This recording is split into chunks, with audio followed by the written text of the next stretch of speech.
The room held its breath. 40 of the most dangerous men in southern Europe sat around a mahogany table in the private salon of the Grand Hotel Meridiana, and not one of them moved.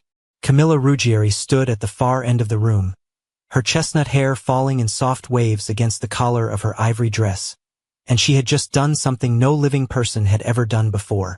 She had corrected Gabriele Montoro. Not privately, not with deference.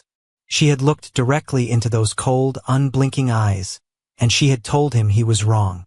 The silence that followed could have swallowed the building whole. Every man at that table understood the same brutal arithmetic. People who embarrassed Gabriele Montoro did not get to finish their evening. His right hand rested on the table, knuckles facing upward. The ink was visible to everyone. Silenzio across one set of knuckles, Controllo across the other. The black-gray spiral of the serpent tattoo climbed from beneath his open collar, coiling along the side of his neck, disappearing into the darkness of his perfectly tailored suit. He was still, completely, terrifyingly still. And then something happened that not a single person in that room expected. He smiled. Not widely, not warmly, just the faintest shift at the corner of his mouth. Barely perceptible, like a crack forming in marble. His eyes never left hers. He didn't blink. He didn't speak. He simply looked at her with something no one in that room had ever seen on his face before. Curiosity. Before we begin this story, I want you to know that every like, every share, and every subscription helps bring more stories like this to life. If this one grabs you, stay until the very end. You won't regret it. Please like, share, and subscribe. The evening had started 3 hours earlier, in the way that all of Camilla Ruggieri's evenings started, with precision, elegance, and absolute control over every detail that most people would never notice. She stood in the service corridor behind the Grand Hotel Meridiana's private salon, clipboard in hand, earpiece fitted discreetly beneath her hair, watching her team of 12 execute the final preparations for what had been billed as a cultural acquisitions gala. The flowers were Sicilian jasmine, hand-selected that morning. The lighting was set at exactly 2,700 Kelvin, warm enough to flatter, dim enough to suggest intimacy. The string quartet knew to play Debussy during cocktails and shift to silence the moment dinner was served. Camilla had curated events for oligarchs, diplomats, and old money families across Europe for nearly 5 years. She had built her reputation on a simple philosophy. Every environment tells a story, and the person who controls the environment controls the narrative. Tonight, however, the narrative was not hers to control. She had known for weeks that the Montoro syndicate would be represented at this event.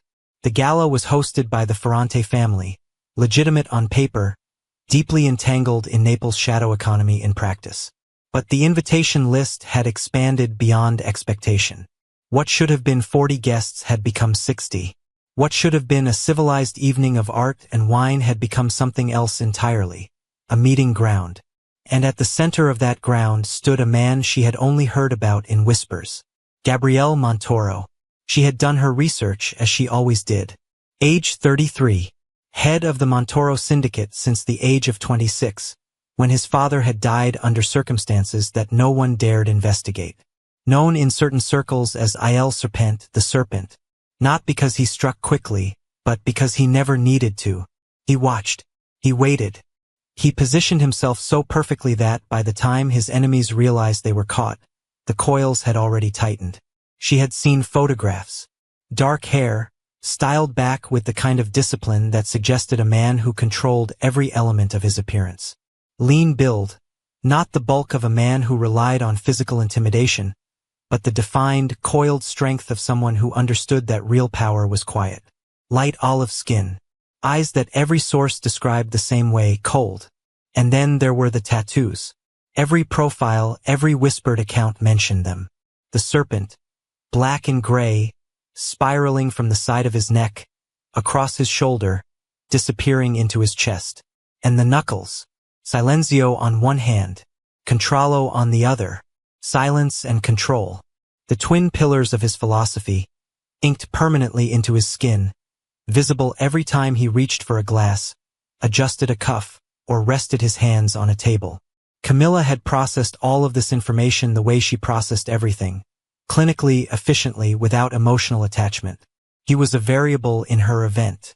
A significant variable, certainly, but a variable nonetheless.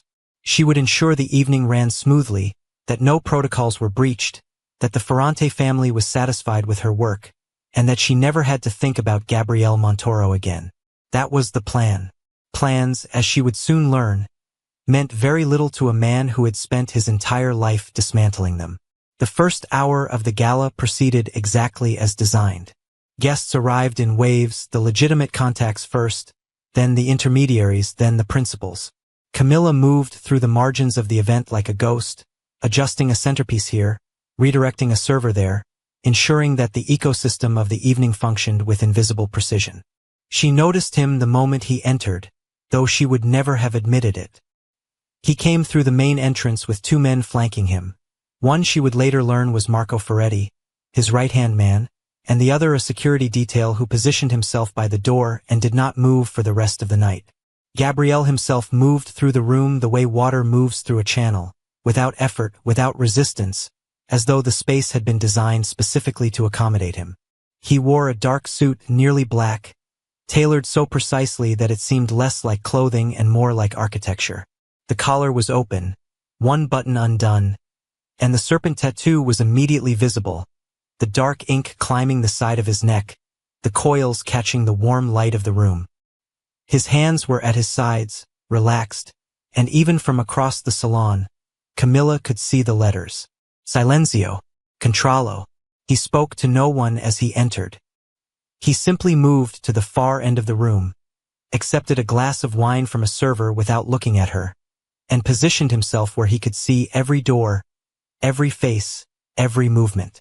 Camilla watched him for exactly 4 seconds, then returned to her work. She didn't know that in those same 4 seconds, he had already seen her. The trouble began during the second hour, when the event transitioned from cocktails to the private salon. The Ferrante patriarch, Don Enzo, had requested a seated discussion, ostensibly about a collection of Renaissance bronzes that were being offered through a private estate sale. In reality, the discussion was about territory, influence, and the shifting alliances that had destabilized Naples' power structure over the past year. Camilla's role should have ended at the threshold of the salon. She was an event curator, not a participant. But Don Enzo had specifically requested her presence during the discussion to manage the presentation of the bronzes, to speak to their provenance, their value, their cultural significance. It was, she understood, a performance. The art gave the meeting legitimacy. She gave the art credibility. She was a prop in someone else's theater.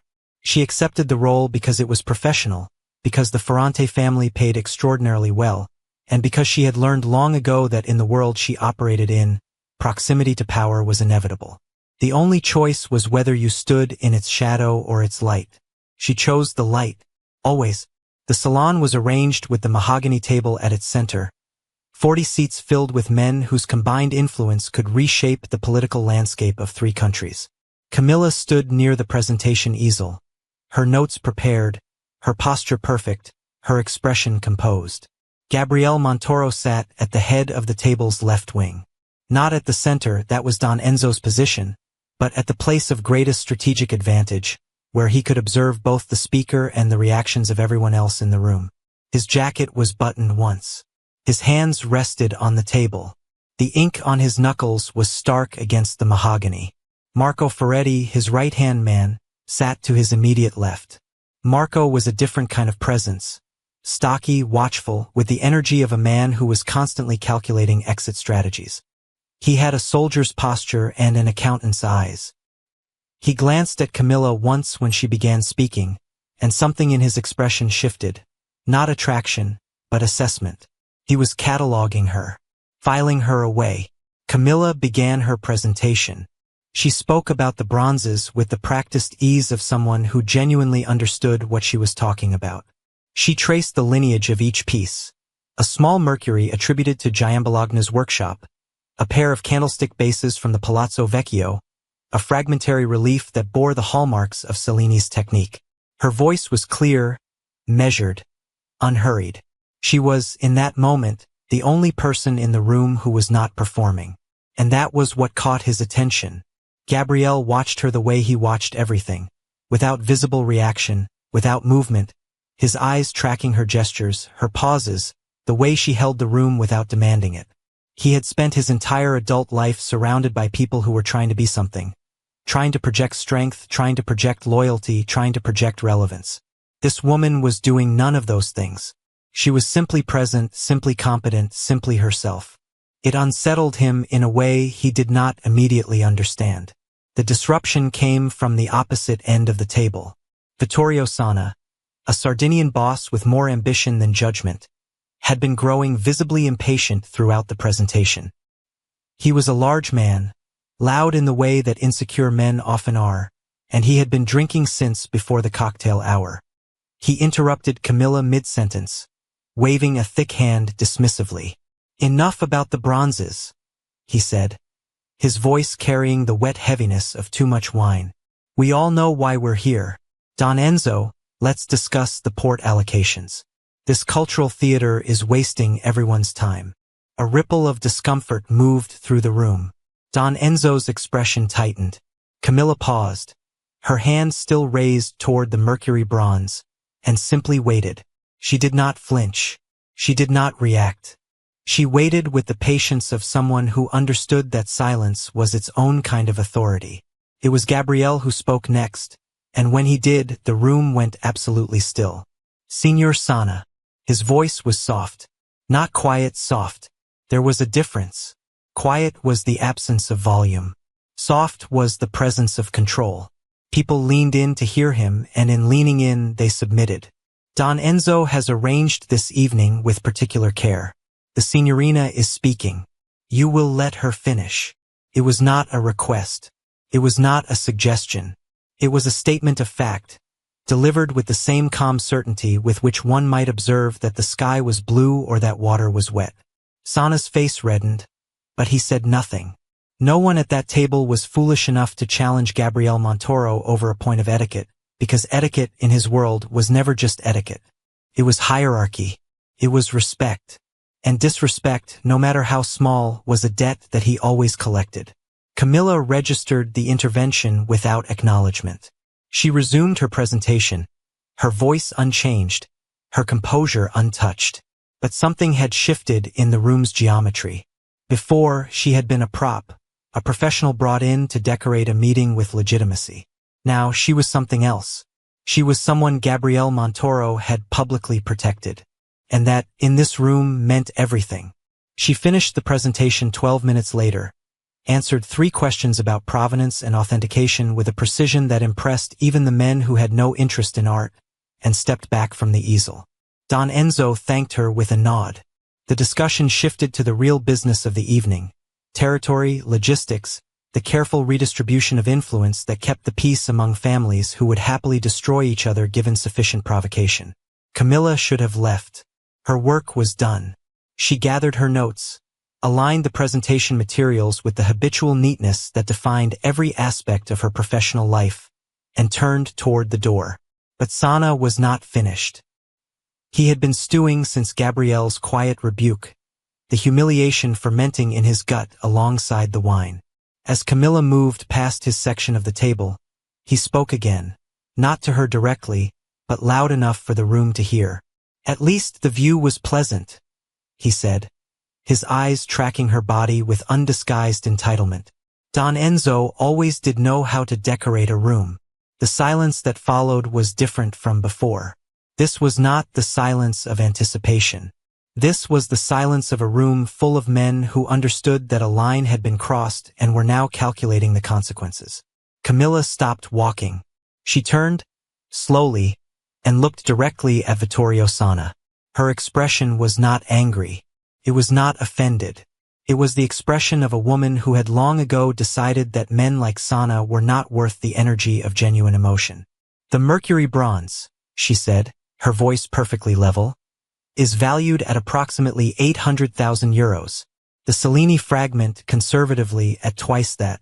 The candlestick bases, as a pair, at 300,000. She paused. "I have just presented you with nearly 3 million euros worth of cultural patrimony, authenticated, provenance verified, and legally transferable. If the only value you perceived in the last 30 minutes was aesthetic, Senior Sana, then I would respectfully suggest that the deficiency lies with the viewer, not the view. The room didn't breathe. And then, from the head of the left wing, came the sound that no one expected. Gabriel Montoro laughed. It was short, barely more than an exhale, a single note of genuine amusement that escaped the fortress of his self-control before he could catch it. His hand was resting on the table, silenzio visible across his knuckles, and the serpent tattoo shifted almost imperceptibly along his neck as his head tilted slightly. He looked at her. She looked at him. It lasted perhaps 2 seconds. But in those 2 seconds something was established. Something that could not be undone, could not be unfelt, could not be negotiated or controlled or strategized away. It was the recognition of equals. The sudden, disorienting awareness that across a room full of powerful men, the only person who matched him, who truly, fundamentally matched him, was a woman holding a clipboard and wearing an ivory dress. Camilla held his gaze for one more heartbeat, then turned and walked out of the salon. She did not look back. He did not stop watching. Marco Ferretti, sitting at Gabrielle's left, noticed the entire exchange. He noticed the laugh, because he had worked for Gabrielle for 9 years and could count on one hand the number of times he had heard the man laugh. He noticed the look, because Gabrielle's eyes were weapons, and they did not linger on anything that wasn't either a threat or an asset. This was neither. This was something else. Marco leaned slightly toward his boss as the room resumed its murmured negotiations. Should I find out who she is? Gabrielle's hand turned on the table, the letters Contrallo catching the light. The serpent on his neck was still coiled, patient. I already know who she is, he said quietly. He did not elaborate. He did not need to. The tone in his voice was one Marco had heard before. Rare, dangerous, and always preceding something that changed the landscape permanently.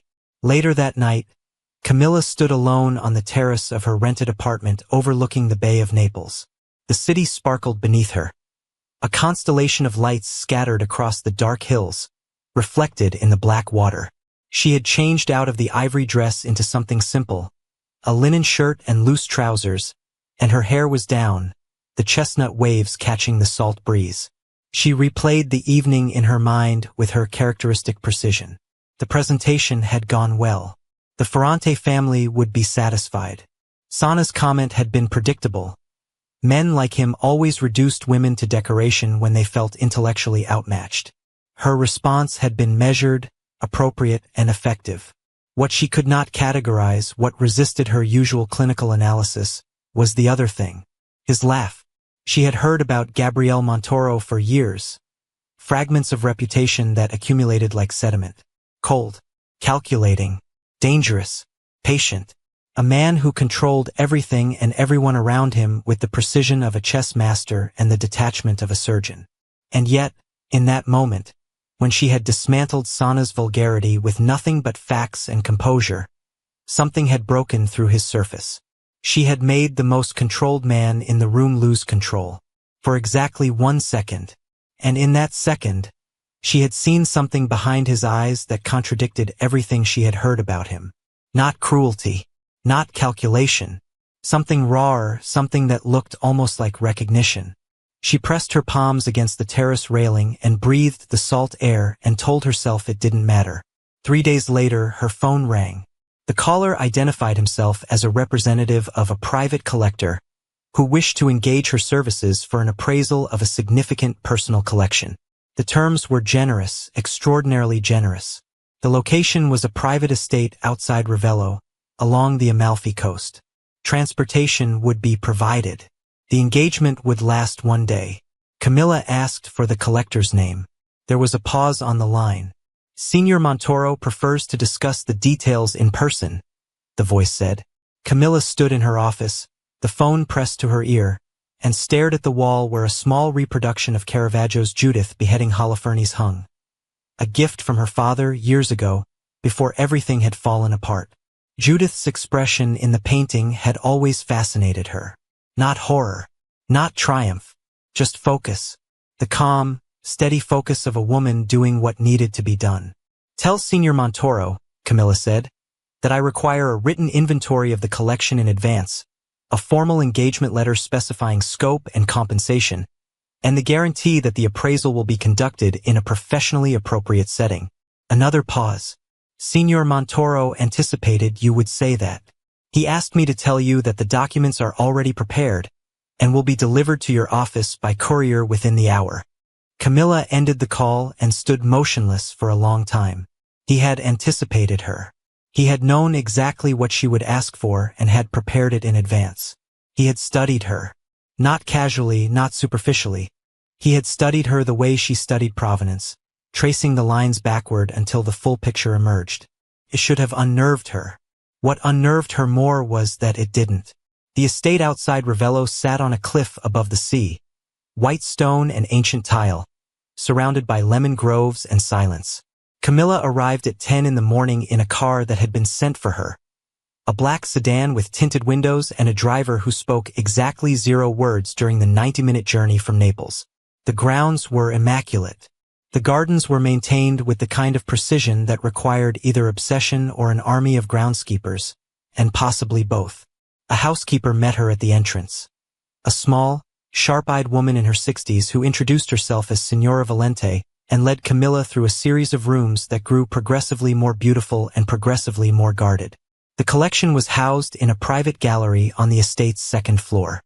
The room was climate-controlled, lit with museum-grade fixtures, and contained approximately 40 pieces ranging from 16th-century Florentine panels to contemporary works by artists Camilla recognized immediately. It was, without exaggeration, one of the finest private collections she had ever seen. She set down her bag, removed her appraisal kit, and began working. For 40 minutes, she was alone with the art, and for those 40 minutes, she was in her element. Focused, precise, immersed in the language of brushstrokes and pigments and the stories they told across centuries. She was examining a small oil study, possibly Artemisia gentileschi, though the attribution would require further analysis, when she became aware that she was no longer alone. She didn't hear him enter.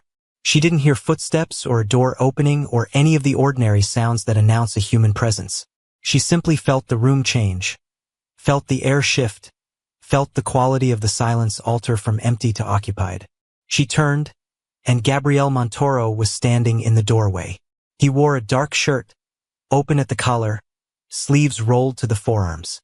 The serpent tattoo was fully visible, climbing his neck, disappearing beneath the fabric at his shoulder. The detail of the scales rendered with an almost artistic precision that Camilla's professional eye registered involuntarily. The coils on his forearm were exposed, the dark ink stark against his light olive skin. His hands hung at his sides, and the knuckle tattoos were unmistakable even in the soft gallery light. Silenzio. Controllo. He was watching her the way he had watched her at the gala, with that same still, absolute attention that felt less like observation and more like absorption. "You found the gentileschi," he said. His voice was exactly as she remembered, soft, controlled, the kind of voice that made you lean forward without realizing you were doing it. Camilla turned back to the painting. "Possibly gentileschi. The palette is consistent, and the handling of the flesh tones suggests her workshop at minimum. But the panel size is unusual for her documented works, and there's an area of overpainting in the lower left that would need to be examined under infrared before I could commit to an attribution." She heard him move closer. Not quickly, slowly, deliberately, each step measured. He stopped approximately 4 feet behind her, close enough that she could detect the faint scent of his cologne. Something dark, resinous, like cedar and smoke. Far enough that it maintained the boundary of professional propriety. But only just. "My father acquired it from a dealer in Rome," Gabrielle said. 30 years ago. He was told it was a studio copy. He paid accordingly. Your father may have gotten a significant bargain. My father had good instincts about value." A pause. In some things, the weight in those last 3 words was unmistakable. Camilla filed it away, the first crack in the facade, the first suggestion that Gabriel Montoro's relationship with his dead father was more complicated than the public narrative suggested. She continued her appraisal, moving methodically through the collection, making notes, photographing details, measuring dimensions. Gabrielle remained in the gallery, sometimes standing, sometimes sitting in a leather chair near the window, always watching. He asked occasional questions, intelligent, specific questions that revealed a genuine understanding of art history and connoisseurship. He never interrupted her work. He never crowded her space. But his presence was constant, gravitational. At noon, Signora Valente appeared with lunch. A simple arrangement of bread, cheese, olives, and wine, set on a small table near the gallery's windows overlooking the sea. Gabrielle gestured for Camilla to sit. She considered declining, considered maintaining the professional boundary that had kept her safe and solvent for 5 years. Instead, she sat. They ate in near silence for several minutes. The view from the window was staggering. The Amalfi coastline falling away in dramatic folds of green and white. The sea impossibly blue beneath the midday sun. "Why this?" Camilla asked, breaking the silence. Gabrielle looked at her. "Why what?" "The collection, the gallery, the climate control, the museum-grade lighting. This isn't decoration. This is preservation. This is care." She met his eyes. "Men in your position collect art as investment or as status. You collect it because it matters to you." For a moment, something moved behind his eyes. That same raw, unguarded thing she had glimpsed at the gala. Then it was gone, sealed behind the composure that was as much a part of him as the ink on his skin. "My mother painted," he said. The words came out simply, without performance, without weight. But Camilla heard the tense. "Painted," past tense. "She taught me to look at things," he continued. "Not at what they appeared to be, at what they were." He lifted his glass. The letters on his knuckles caught the light. "Silenzio." He drank, set the glass down, and the letters on the other hand appeared. "Controllo." "When she died," he said, "I was 14. The first thing my father did was remove her paintings from the house. Every canvas, every sketch. He said they were sentimental. He said sentiment was a vulnerability." He paused. "The second thing he did was have these done." He turned his hands over, knuckles up, displaying the tattoos with a matter-of-factness that startled her. "He held my hands down himself. I was 14. The tattooist argued, said I was too young, that the bones weren't fully formed. My father told him to do it anyway." His voice hadn't changed. Still soft, still controlled. But beneath the surface, Camilla could feel something enormous moving. Something volcanic, held in place by sheer force of will. He said I needed to remember. Silence. Control. Always. Camilla looked at his hands, and for the first time she saw them differently. Not as symbols of power, as scars. "And the serpent?" she asked quietly. "That was mine," he said. "I chose it when I was 20, after he died." The faintest pause. "It represents patience, the ability to wait, to watch, to know exactly when to move." He looked at her, and the coldness in his eyes was not cold at all. It was depth disguised as distance. "But it also represents something else. Something I didn't understand until I was older." "What?" "The fact that no matter how still you remain, no matter how carefully you coil, the past is always wrapped around you. You carry it on your skin whether you choose to or not." The silence that followed was not uncomfortable. It was the silence of two people who had, without intending to, stepped past the boundary of formality into something more honest, more dangerous, more real. Camilla understood in that moment what she was looking at. Not a monster. Not a machine. A man who had been taught to eliminate every vulnerability, who had built an empire on silence and control, and who had just, for no strategic reason she could identify, shown her the wound beneath the armor. She should have been afraid. She was not afraid. Later that afternoon, as Camilla completed her appraisal and began packing her equipment, Gabrielle walked her through the lower floor of the estate. He moved beside her, not behind her, not ahead, beside her. The serpent tattoo was visible above his collar with every step, and his hands were relaxed, the knuckle tattoos catching fragments of light through the corridor windows. Marco Ferretti appeared at the end of the hallway, his stocky frame blocking the light from the garden entrance. His eyes moved from Gabrielle to Camilla and back again, and something in his expression tightened. Not hostility, but wariness. The wariness of a man who had seen his boss navigate every kind of threat and had never once seen him navigate this.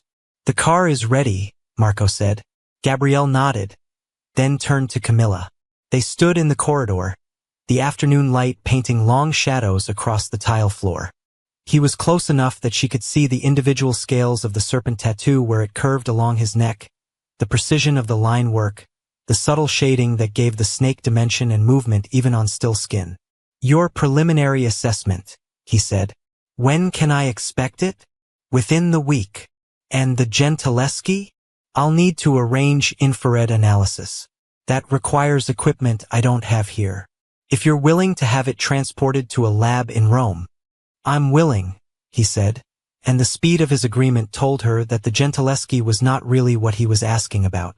She met his eyes, held them, in the language of his world, a world she understood better than he realized. Sustained eye contact was either a challenge or an invitation. She intended it as neither. She intended it as honesty. "Signor Montoro." "Gabrielle." "Signor Montoro," she repeated, deliberate. "I want to be clear about the nature of this engagement. I am here in a professional capacity. My assessment of your collection will be thorough, objective, and entirely independent of any other considerations." He studied her face. The silence stretched. Then, very quietly, he said, "I would expect nothing less." She nodded, turned, and walked toward the waiting car. She did not look back.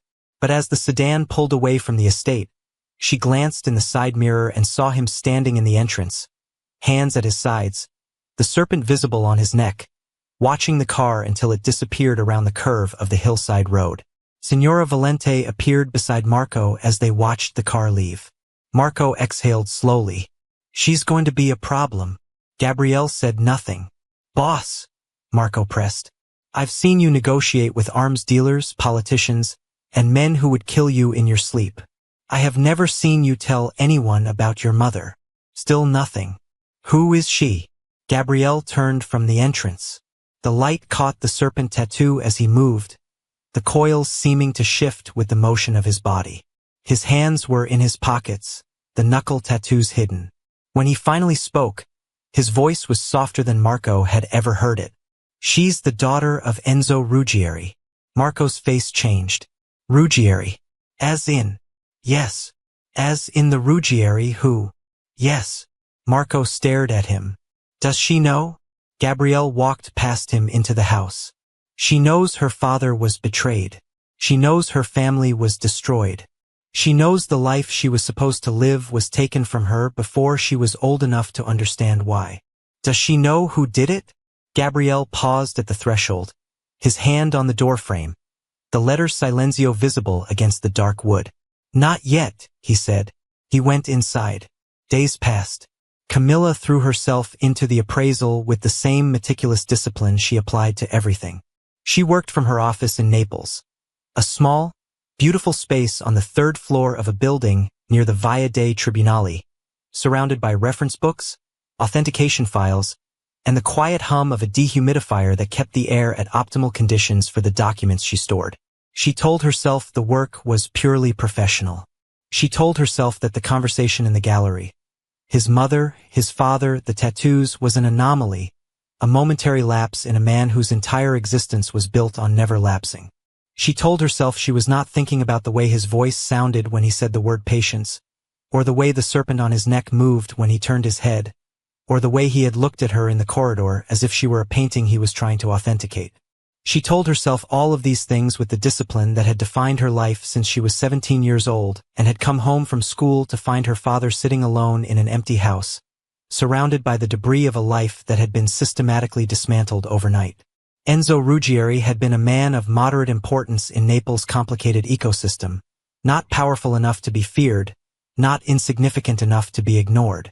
He had operated in the space between legitimate business and the shadow economy, providing financial services to families who could not use traditional banks.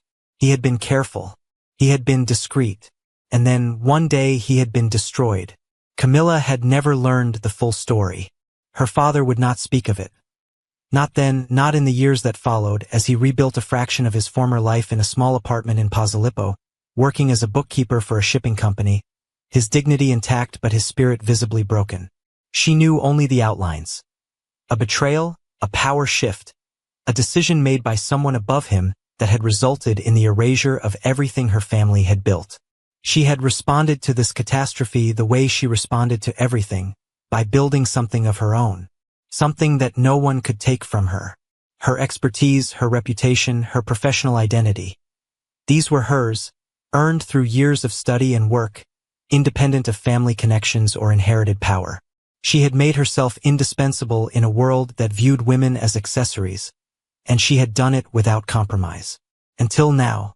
Now, sitting in her office with Gabrielle Montoro's collection spread across her desk in photographs and notes, she felt the first tremor of something she had not felt in a very long time. Uncertainty. Not about the art. The art was clear. The collection was exceptional, genuinely, museum-quality exceptional, and the possible Gentileschi alone could redefine the artist's catalogue raisonné if authenticated. The professional assessment would be straightforward. The uncertainty was about everything else. A week after the visit to the estate, she received an invitation. Not from a representative this time, from Gabrielle directly. A handwritten note, delivered by courier, on heavy cream paper embossed with a single monogram. The note read, "The Fondazione Mergellina is hosting a reception for their new acquisition, a Solvatore Rosa that I understand you authenticated last year. I will be attending. I would like you to be there." No signature, no explanation, just the date, the time, and the address. She stared at the note for a long time. The handwriting was precise, controlled, each letter formed with deliberate care. Even his penmanship was disciplined. She went. She told herself it was professional. The Fondazione was a significant client. The Solvatore Rosa authentication had been one of her most important commissions. Her presence was appropriate, expected even.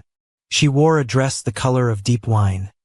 Elegant, fitted, with a high neckline and a back that was open just enough to suggest without revealing. Her hair was down, the chestnut waves falling past her shoulders. She wore no jewelry except a small gold chain that had been her mother's. Her mother, who had left when Camilla was 12, unable to bear the weight of a life lived in the margins of someone else's decisions. The Fondazione Mergellina occupied a restored palazzo near the waterfront. The reception was smaller than the Ferrante Gala, perhaps 80 guests, a mix of collectors, critics, cultural officials, and the inevitable contingent of people whose money came from sources that no one discussed in polite company. Camilla arrived alone, as she always did. She moved through the room with her practiced ease, greeting colleagues, discussing the Rosa acquisition with the Fondazione's director, examining the painting's installation with a critical eye. She felt him before she saw him. That same shift in the room's atmosphere, the same subtle alteration of pressure and attention that she had felt in the gallery at Ravello. She turned, and there he was, standing near the far wall with Marco Ferretti at his side. Dark suit, open collar, the serpent tattoo climbing his neck. His hands around a glass of wine, the knuckle tattoos visible as his fingers curved around the crystal. He was already looking at her. She held his gaze for a moment, then deliberately turned back to the director and resumed her conversation. It was a small act of defiance, a reminder to herself as much as to him that she was not a woman who could be summoned by a look. 20 minutes later, she was standing alone in front of the Solvatore Rosa, a dramatic landscape, dark and turbulent, the kind of painting that made you feel the wind, when his voice came from beside her. "You authenticated this." She did not turn. "I did. It's extraordinary." "It is." "How do you know?" he asked. "How do you look at something and know with certainty that it is what it claims to be?" Now she turned.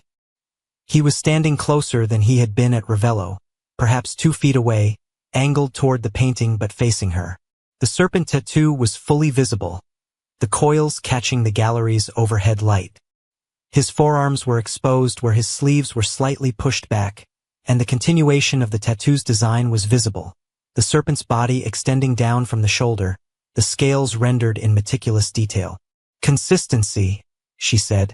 You look at every element, the materials, the technique, the aging patterns, the provenance documentation, and you ask whether they tell the same story. Forgeries fail because they can never achieve total consistency. There's always a contradiction. A pigment that wasn't available until decades after the supposed date. A canvas weave that doesn't match the region. A brush technique that's technically perfect but emotionally empty. She paused. Authenticity isn't about perfection. It's about coherence. Real things have contradictions too. But their contradictions make sense. They're human. He was watching her with that absolute attention again. The attention that felt like being seen not just on the surface but all the way through. And people? He asked. Can you authenticate people? People are harder, she said. People are always performing. Are you performing now? Are you? The silence between them was electric. Around them, the reception continued. Conversations, laughter, the clink of glasses. But in the 2 feet of space between Gabriele Montoro and Camilla Ruggieri, the rest of the world had ceased to exist. His hand moved slowly, deliberately, with the controlled precision that defined everything about him. He reached toward her face, and for a moment, she thought he was going to touch her cheek. Instead, his fingers stopped a centimeter from her skin, hovering near a strand of hair that the breeze from the air conditioning had displaced across her forehead. May I? He said. The question itself was a revelation. A man who controlled empires was asking permission to move a strand of hair. She nodded once. His fingertips brushed her forehead as he guided the strand back into place. The touch lasted less than a second. The letters on his knuckles, Silenzio, were close enough to read without effort. His skin was warm. Then his hand dropped, and the distance between them reasserted itself, and the moment was over. But something had started that could not be stopped.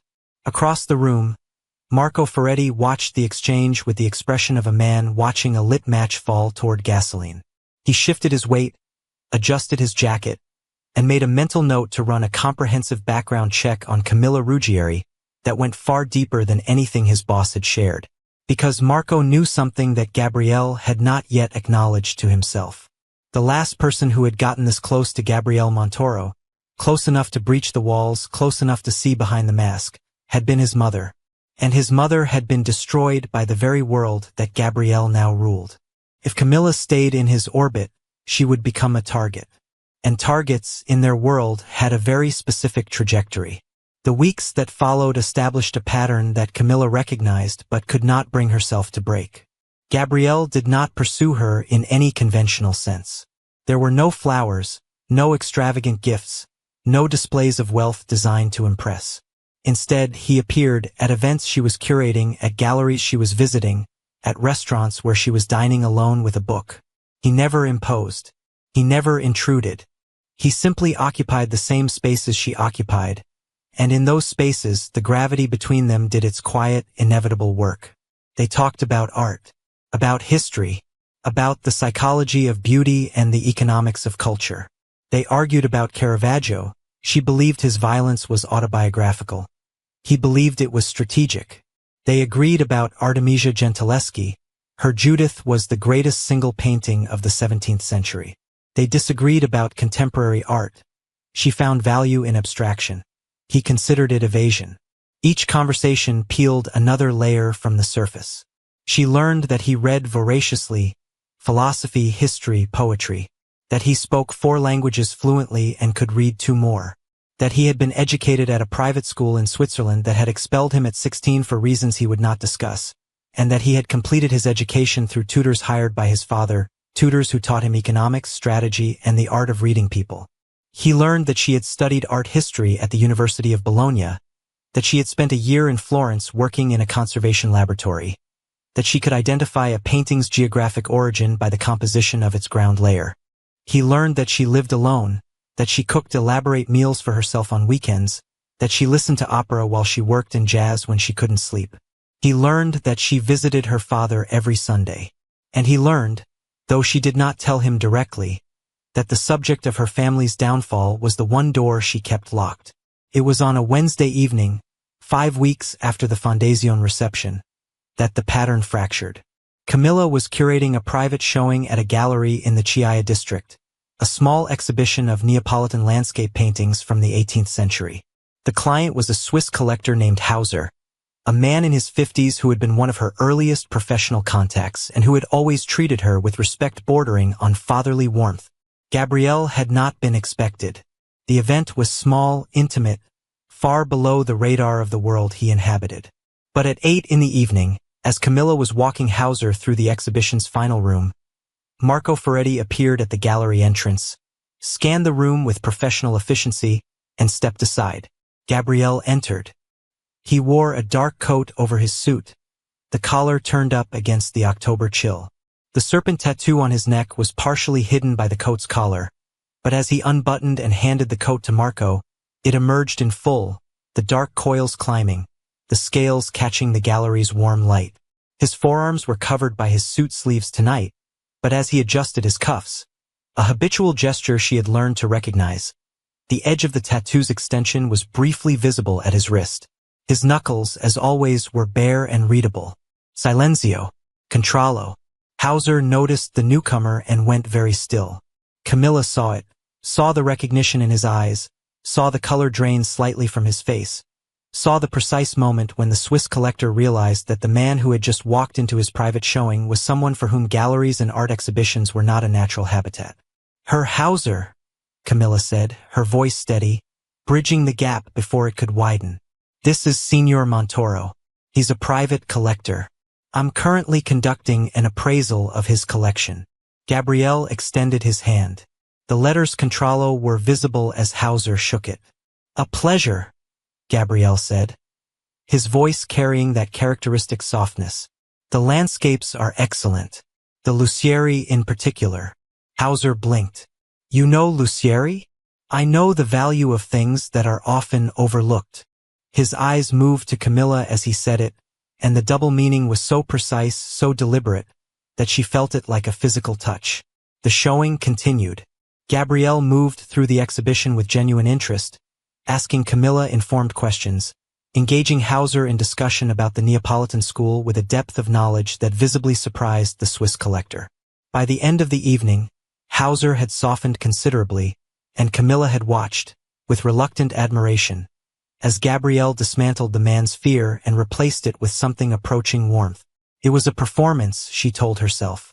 Calculated charm deployed with strategic precision. But she had spent her professional life distinguishing the authentic from the counterfeit. And something in the way Gabrielle stood before the Lucieri landscape, a quiet, moody painting of the Bay of Naples at twilight, told her that his appreciation was not performed. It was real. After Hauser left, Camilla stood alone in the gallery, making notes on the evening's outcomes. The space was empty now, the paintings glowing softly on the white walls, the silence settling like dust. She heard his footstep and turned. Gabrielle was standing at the gallery's entrance, leaning against the doorframe. Marco was visible behind him, in the street, speaking quietly into his phone. The serpent tattoo was stark against Gabrielle's neck, the coils seeming to pulse with the rhythm of his heartbeat. You didn't have to come tonight, she said. No. Hauser was terrified. Hauser adjusted. He stepped into the gallery, and the space contracted around him. People adjust to me. They always do. Is that what you expect me to do? Adjust. He stopped. The distance between them was less than 3 feet. She could see the details of the serpent, each scale individually rendered. The eye of the snake positioned at the curve where his neck met his jaw, staring outward with a cold, patient intelligence that mirrored its bearer. I don't expect anything from you, he said. That's the problem. The problem. I have spent my entire life expecting people to behave in predictable ways. Fear, loyalty, self-interest, greed. Every person I have ever met has operated according to a logic I could identify and therefore control. He paused. The knuckles of his right hand, Silenzio, flexed slightly. You don't operate according to any logic I can identify. You are not afraid of me. You are not trying to use me. You are not performing. And I cannot determine what you want. Maybe what I want isn't relevant to you. Everything about you is relevant to me. The words came out with a rawness that seemed to surprise even him. He stopped, looked away, the first time she had ever seen him break eye contact first, and when he looked back, the walls were up again, the composure restored. But she had seen behind them. Again. "I'll have the preliminary appraisal report delivered by Friday," she said quietly. He nodded. Then he turned and walked out of the gallery, and Marco fell into step beside him, and the black sedan materialized at the curb as if summoned by thought alone. Camilla locked the gallery, set the alarm, and walked home through the October streets of Naples. The city moved around her. Motor scooters, voices, the smell of coffee and garbage and sea salt, and she walked through it all without seeing any of it. She was thinking about the word everything. Everything about you is relevant to me. No one had ever said anything like that to her. Not with that weight. Not with that terrifying honesty. And the most frightening part, the part she could not process, could not categorize, could not file away in the orderly architecture of her emotional life, was that she believed him. 3 days later, everything changed. She was at her father's apartment in Posillipo for their Sunday visit. Enzo Ruggieri lived in for small rooms above a bakery. Surrounded by books he could no longer afford to buy and memories he could no longer afford to keep. He was 63, thin, with the kind of dignity that poverty sharpens rather than erodes. They ate together, a simple lunch of pasta and vegetables that Camilla had brought from the market.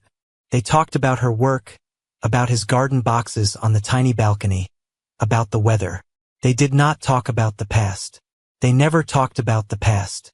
But today, as Camilla was washing the dishes and her father was sitting in his worn armchair by the window, he said something that stopped her hands in the soapy water. "Someone came to see me this week." Camilla turned. "Who?" Her father's face was unreadable, the careful blankness of a man who had learned to conceal his emotions not through strength but through necessity. "A man named Ferretti. Marco Ferretti." The name hit her like cold water. "He said he represented someone who wanted to ensure my well-being. He said this person was aware of my circumstances. He offered money, a new apartment, medical care." Camilla's hands were shaking. She turned off the water and gripped the edge of the sink. "What did you tell him?" "I told him that my well-being was my own concern, that I have a daughter who provides for me, that I don't accept charity from strangers. And he left. Politely." A pause. "But Camilla," he knew things. About our family. About what happened. Things I have never told anyone. Not even you." The silence in the small apartment was deafening. "Who is this person?" her father asked. "Who is the man Ferretti works for?" Camilla stared at the soap bubbles dissolving in the sink, and the world she had built. The careful, controlled, independent world that she had constructed brick by brick over 10 years, trembled on its foundation. "His name," she said, "is Gabriele Montoro." Her father's face collapsed. Not dramatically, subtly like a structure whose internal supports have just been removed. The blankness fractured, and what emerged beneath it was something Camilla had never seen on his face before. Not fear. Recognition. "Montoro," he whispered. "The Montoro boy. You know him?" "I knew his father." The words came out like stones. "Alfonso Montoro. He was the one. He was the reason." And then Enzo Ruggieri, broken, dignified, diminished, began to speak. And the story he told dismantled everything Camilla thought she knew about her life, her family, and the man whose gravity she had been orbiting for the past 6 weeks. 20 years ago, Enzo Ruggieri had managed financial operations for a consortium of families in Naples. He had been good at it, discreet, reliable, trustworthy. Among his clients was Alfonso Montoro, the head of the Montoro syndicate and father of a 13-year-old son named Gabriele. Alfonso had entrusted Enzo with a particular task, the management of a fund that existed outside the syndicate's official accounts. Personal fund. A fund that, Enzo eventually discovered, was earmarked for one purpose: to provide for Alfonso's wife, Maria, and their son in the event of Alfonso's death. Maria Montoro was a painter. She was gentle, artistic, entirely unsuited to the life her husband led. Alfonso loved her, or loved the idea of her, and the fund was his guarantee that she would be protected regardless of what happened to him.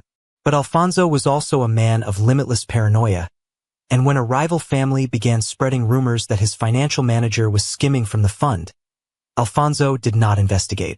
He did not ask questions. He acted.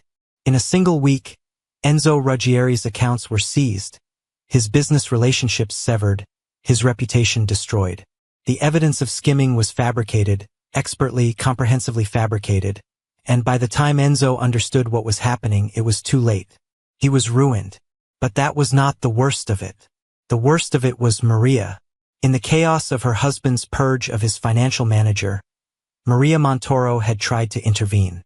She had known Enzo was innocent, had known it with the certainty of a woman who paid attention to things her husband considered beneath his notice. She had argued with Alfonso. She had defended Enzo. And in doing so, she had triggered the very thing her husband feared most, the appearance of disloyalty. Alfonso did not harm her physically. He was not that kind of monster. But he dismantled her world with the same efficiency with which he had dismantled Enzo's. He removed her paintings. He isolated her from her friends. He installed the philosophy that would eventually be tattooed into his 14-year-old son's hands. Silence. Control. Maria Montoro died 6 months later. The official cause was illness. The real cause, as everyone who knew her understood, was erasure. Enzo finished speaking and sat very still in his chair, staring out the window at the narrow slice of bay visible between the buildings. Camilla stood at the sink, her hands white-knuckled on the porcelain edge, and the world rearranged itself around her. Gabrielle's father had destroyed her family. Gabrielle's father had destroyed his own wife. The same man, the same paranoia, the same philosophy etched into Gabrielle's skin before he was old enough to understand what it meant. And Gabrielle, the man who collected art to honor his dead mother, the man who had shown her his scars, the man who had said everything about you is relevant to me, Gabrielle knew. He knew who she was. He knew the connection between their families. He had sent Marco to her father's apartment. He had done research. He had planned. And he had not told her. She drove back to Naples in a state of controlled fury that felt remarkably similar to the composure she wore in professional settings. The only difference being that beneath it, everything was on fire. She went directly to her office. She pulled out the appraisal documents, the photographs, the notes from Ravello. She organized them into a folder with mechanical precision.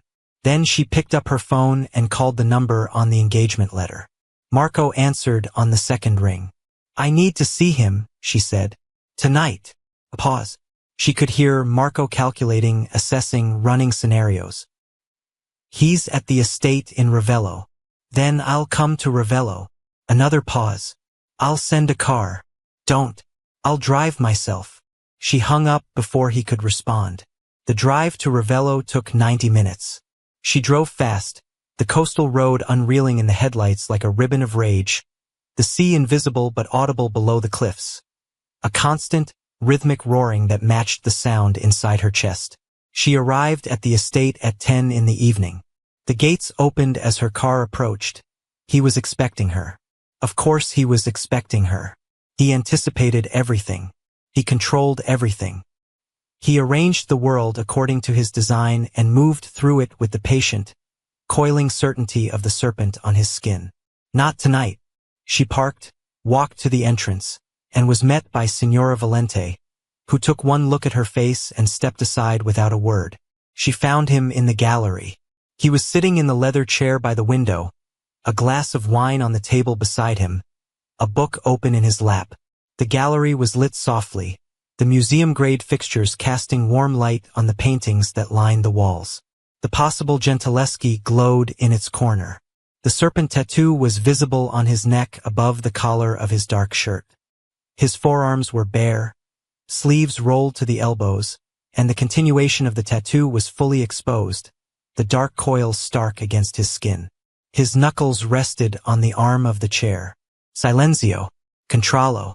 He looked up when she entered. His expression did not change. But something in his eyes, something deep and guarded, shifted. "You spoke to your father," he said. It was not a question.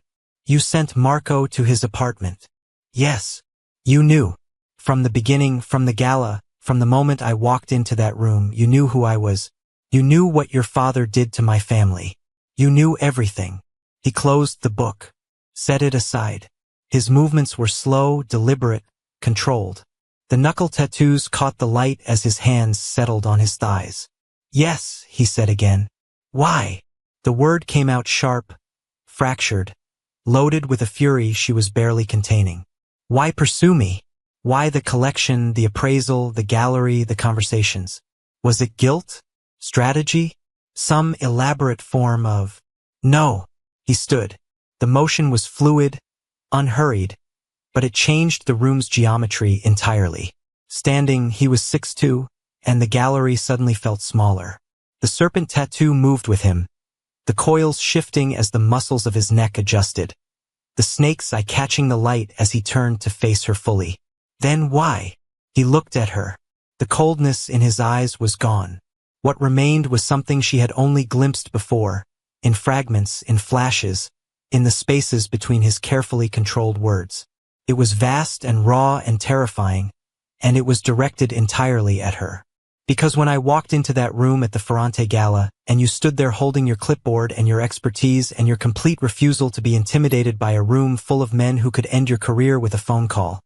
He paused. The knuckles of his right hand flexed. Silenzio. I recognized you. You recognized me? Not your name.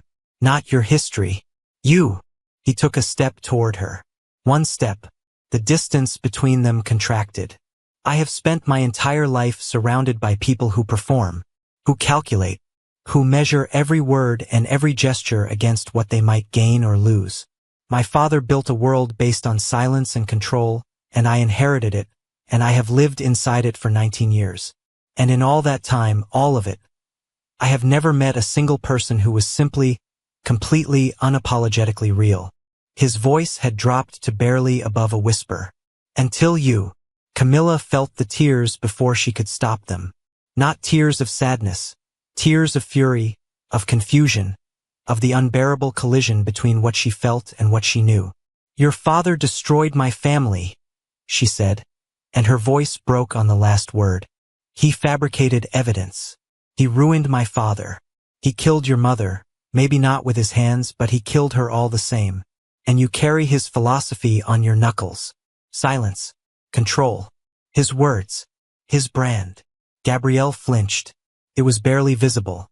A tightening of the muscles around his eyes, a fractional pull of the jaw, but she saw it and she understood what it cost him.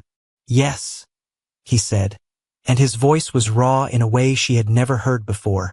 I carry them. I will carry them until the day I die. They are the first thing I see every morning and the last thing I see every night, and there has not been a single day, not one, when I have not looked at these hands and thought about what they represent. He held his hands up. Silenzio.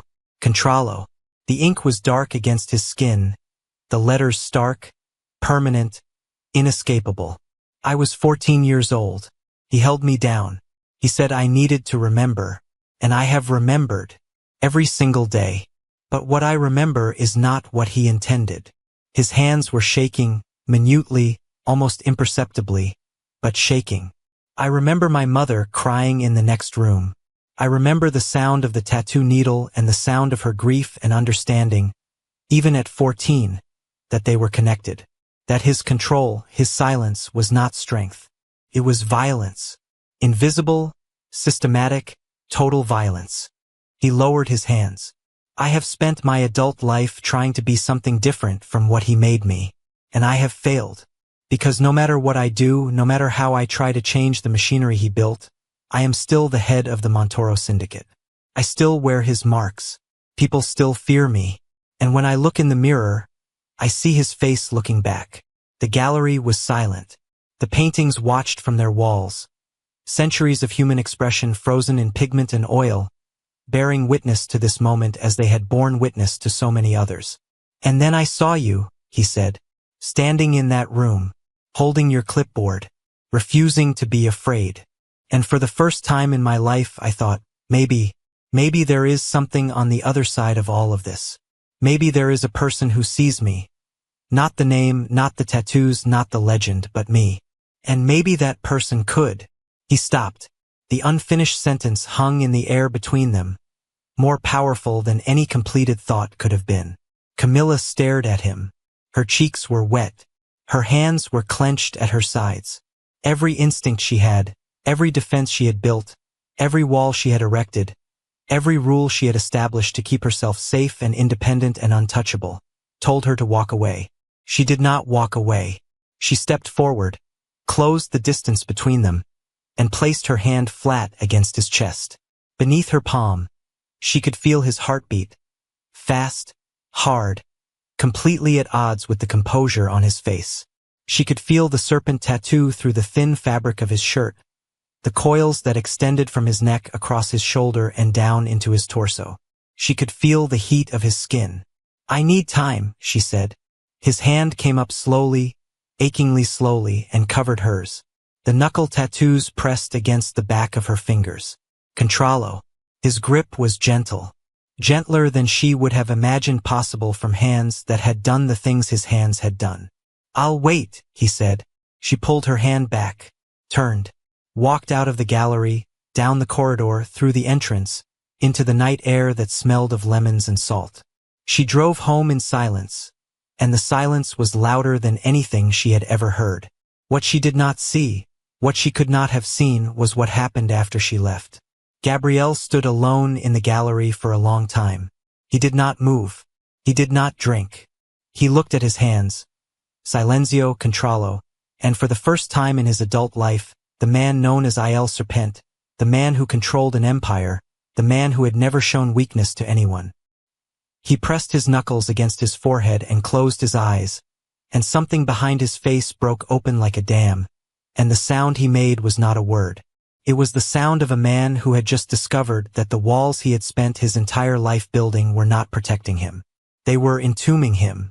2 weeks of silence followed. Camilla did not call. She did not return to the estate. She sent the completed appraisal report by courier, professional, thorough, impeccable, with no personal note attached. She confirmed the Gentileschi attribution through the infrared analysis in Rome, a discovery that under normal circumstances would have been the professional highlight of her career. She felt nothing about it. She visited her father twice during those 2 weeks. Both visits were strained, not because of anger between them, but because the revelation about the Montoro connection had opened a wound that neither of them knew how to treat. Enzo Ruggieri watched his daughter with the careful attention of a man who recognized the signs of emotional turmoil because he had spent 20 years living inside it. "You care about him," he said during the second visit. "Don't," she said. "Camilla. He's the son of the man who destroyed you. He's not his father." She looked at her father, this broken, dignified, diminished man who had every right to hate the Montoro name with the full force of his ruined life, and saw something in his eyes that she did not expect. Compassion. "I knew Maria," Enzo said quietly. "Gabrielle's mother. She came to our home once when you were very small. She brought you a doll. You won't remember." He paused. "She was the kindest person I have ever known.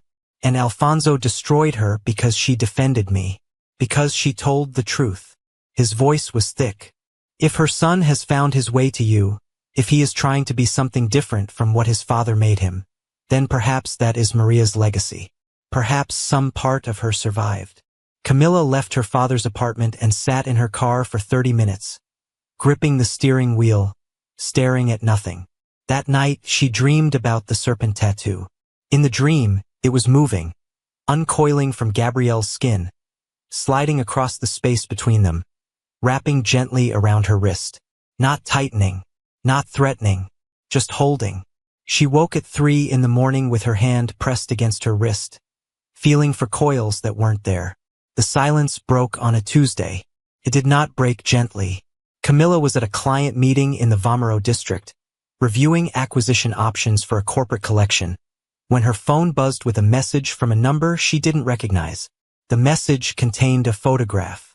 It showed a document, a single page, typed, bearing a letterhead she recognized immediately. It was from the Montoro Syndicate's legal counsel, dated 3 months ago, before the gala, before any of it. The document was a directive authorizing the transfer of a substantial sum to a trust fund established in the name of Enzo Ruggieri. The sum was enough to purchase an apartment, provide a pension, cover medical care for life. The directive was signed at the bottom. The signature read, Gabriele Montoro. Below the photograph, a text message. He set this up months before he ever met you. Thought you should know. A friend. Camilla stared at the screen. 3 months before the gala. Before he had seen her hold a clipboard and refused to be afraid. Before any of it. He had been making amends to her father before he even knew she existed. Or had he? The contradiction tore at her. If he had set up the trust before the gala, it meant his interest in her father was independent of his interest in her. It meant the amends were genuine. Not a strategy to win her trust. Not a manipulation, but an authentic attempt to repair a harm his father had caused. But if the anonymous sender was trying to manipulate her, if this was part of a larger game she couldn't see, her phone buzzed again. A second message from the same number. Ask Marco. He'll confirm. She did not ask Marco. Instead, she drove to Ravello. The gates did not open this time. She pressed the intercom and waited. Signora Valente's voice came through the speaker, tight and strained. Signorina Ruggieri, now is not a good time. Open the gate. A pause. Then the gate opened, and Camilla drove through and parked and walked toward the entrance with the focused determination of a woman who had stopped trying to control the narrative and had decided, instead, to walk directly into the center of it. What she found inside stopped her in her tracks. The entrance hall was occupied by 4 men she had never seen before, heavy, serious men with the unmistakable bearing of soldiers. Marco Ferretti stood near the staircase, his phone pressed to his ear, his face drawn with attention she had never seen on him. He saw Camilla and his eyes widened. You shouldn't be here, he said. What's happening? Marco ended his call and moved toward her quickly, positioning himself between her and the hallway that led deeper into the house. His body language was protective, not of Gabrielle, but of her. Vittorio Sana, Marco said low and fast. He made a move, challenged the Montoro holdings in Sardinia. It escalated. Sana's people made threats, specific threats, against anyone associated with the family. His eyes were hard. Including you. The blood drained from Camilla's face. Your name was on a list, Marco continued. We intercepted communication this morning. Sana's people have been watching you. Your office. Your father's apartment. He paused. Your father is safe. We moved him an hour ago. He's in a secure location. You moved my father? The boss ordered it. The moment the threat was identified, Camilla felt the floor shift beneath her. Where is he? Where is Gabrielle? Marco hesitated. In 9 years, he had never seen anyone ask for his boss with that particular urgency. The urgency not of business, but of something far more dangerous. Upstairs, he said. But Camilla, she was already moving. She found him in a room she hadn't seen before. A study, dark-paneled, lined with books, a desk at its center covered with documents and phones and the detritus of crisis management. He was standing behind the desk, his back to the door, staring out the window at the darkening coastline. He had removed his jacket. The dark shirt was untucked, the sleeves rolled past his elbows. The serpent tattoo was fully exposed, from the side of his neck, across the visible portion of his shoulder where the shirt had shifted, down both forearms, the coils dense and intricate against his skin. His hands were braced on the windowsill. Silenzio, controllo. He turned when he heard her, and for the first time, she saw something on his face that she had never seen before. Fear.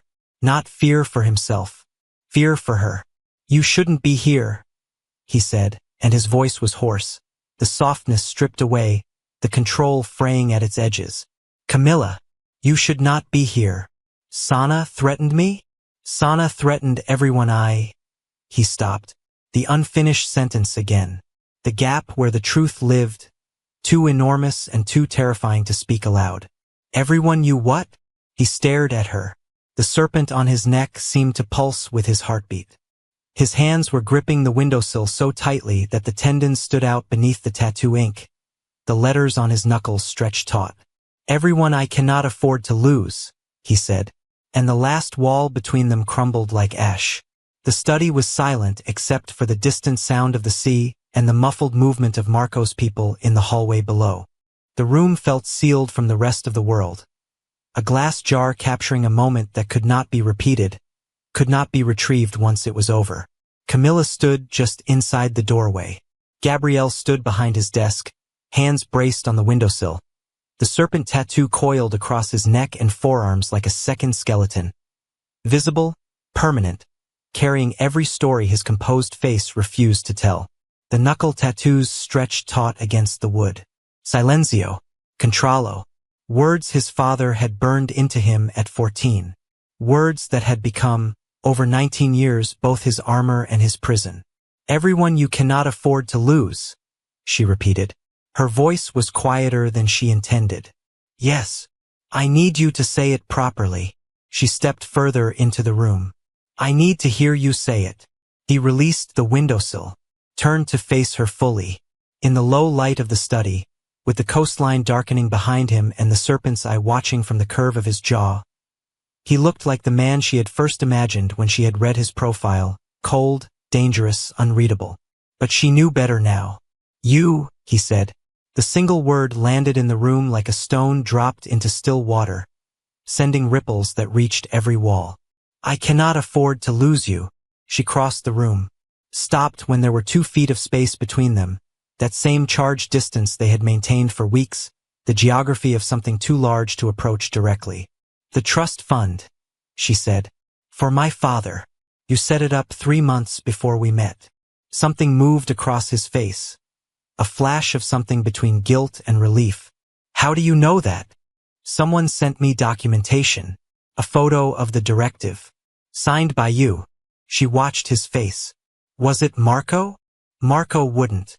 A pause. "Signora Valente, possibly. She has opinions about how I conduct myself. Despite everything. Despite the fear and the fury and the 2 weeks of silence and the earthquake that her father's story had set off inside her." Camilla almost smiled. "Your elderly housekeeper is managing your emotional life?" "She managed my mother's once." His voice was even, but his eyes were not. "She has been with this family for 40 years. She is the only person in my world who says what she thinks without calculating the consequences first." He paused. "Until recently." Camilla absorbed the meaning of that. She looked at his hands, at the knuckle tattoos that had haunted the edges of every scene between them, that had first appeared to her as symbols of power and had gradually, through every conversation and revelation, transformed into something else entirely. "Scars. Why did you set it up?" she asked. "Before you knew I existed. Before any of this." "Why?" He was quiet for a moment. In the hallway, she could hear Marco issuing low, rapid instructions. Outside, the sea was beginning to move faster, an October wind coming in from the south, the kind that made the coastline sound like a living thing. "My father ruined Enzo Ruggieri based on a lie," Gabrielle said. "I discovered the truth when I was 22. I was going through old financial records, I had just taken over the syndicate, and I was auditing everything my father had built. The fabricated evidence was still in the files. My father had kept it. Documentation of his own crime, preserved with the same meticulous attention he brought to everything." His jaw tightened. "I think he kept it as a trophy. Proof that he had been decisive. That he had acted without sentiment." He moved away from the desk, and the space between them contracted slightly. "I investigated Ruggieri independently. Found him in Posillipo. A man who had managed millions, living above a bakery, working as a bookkeeper."